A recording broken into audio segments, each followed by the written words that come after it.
I'm just starting to put this thing back together.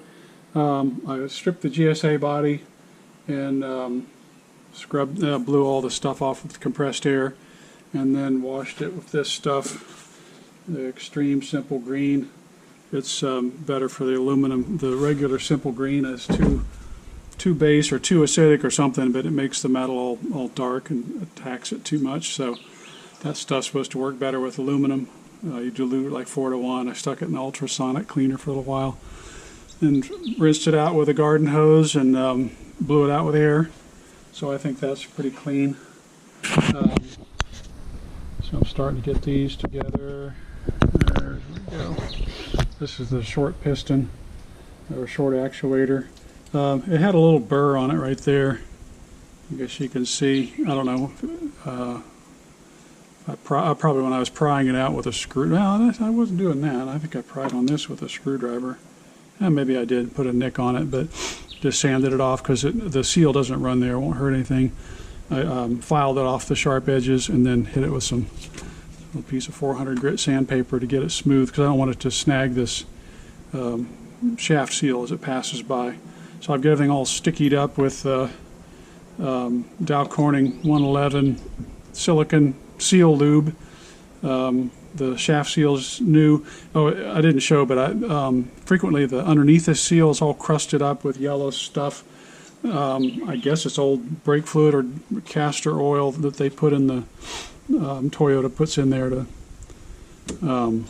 supposedly help lubricate. I think it dries out and causes problems. Anyway, you need to scrape all that crap out. I usually use a little dental pick and scratch it, try to scratch it circumferentially because that'll be against the leak path. The leak path, of course, is going to be straight down and this way. So if you have any little scratches going this way, it shouldn't hurt. It should help it seal a little better. And likewise, in the groove for the O-ring, you want to get that all clean. Use a little dental pick or something to scratch around in there and get it clean. I don't see any point in polishing this surface smooth. It's just a sliding surface. It doesn't do anything. So I've seen some guys go crazy polishing that up. There's really no reason. So get a new seal, pop it in there, make sure it's pointed the right direction. The pressure's here, so you want the cup facing this way. And get this little washer on there, and that goes in. See, make sure I'm not forgetting anything. That should just pop in there with a hand pressure. Yeah, there it goes. Okay, that's good. And then a drop of use low strength thread locker. I don't think it's much load on these threads trying to force things to unlock, but you don't want them to come or to move. And then the torque, I'll probably just snug it up with a pair of pliers or something. I'm not going to go crazy on it. So that should be right. One big thing I've written up in the instructions is don't mess with that seal, that little Teflon piston seal. I don't know how they put that on there. I presume they heat it and shrink it on there somehow, but I have no way to replace that, so don't mess with that. And if that little seal leaks a little bit, there's more than enough capacity in the pump to handle pushing past that seal and compensating for leakage. The system monitors where this actuator's positioned. If it's too far down, it'll just send more fluid and put it back where it belongs. So there's no real reason to worry about that. These little pins, I should be able to hold that with some pliers or something and snug it up a little. That should be good enough.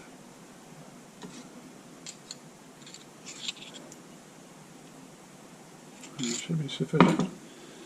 Okay, I think that one's ready to go in. I think, okay, it looks good.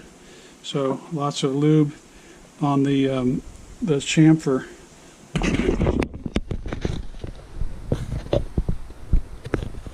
On the bore inside of here, it's got a bevel that feeds the seal in, it guides it in, so it needs to be good and slippery. You don't want it to snag. And this particular one, the small one, has a little sharp edge on it, but that doesn't seem to cause problems. I think I've got my O-ring sizes set correctly where it doesn't snag on there. So plenty of glop on that. Make sure there's plenty on this so it'll slide. Okay, now I've been using trying to come up with different pushers. Let's see, that's the long one. Not sure what I was using for the short. That won't fit over. Oh, that one fits. Yeah, that'll get close. I can slip this over and get it started. It won't get it all the way down in there though. I thought I had a little tool. I probably just used a screwdriver. And the other thing that's nice to do, I think, is to push the cap into that bore, get it started and push it in part way, and then just kind of gently and get it started, because you want that O-ring has to follow that chamfer and guide in. So yeah, that's okay. I just pushed it into the heel of my hand, and I could feel it popped into the first groove. It's not all the way in. And then I've been using these little bar clamp upholstery, woodworking thing, to try to squeeze it in there. Let's see how it goes.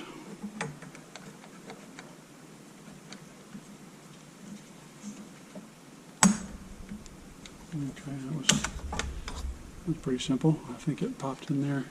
Use a screwdriver and a hammer. But I'm going to be careful to hit only on the square. Okay, that's going in nice. Yep, that's it. You can hear when it hit the bottom. Okay, that's good. I got to find my circ clip and pop that in there, and that's an easy one to access.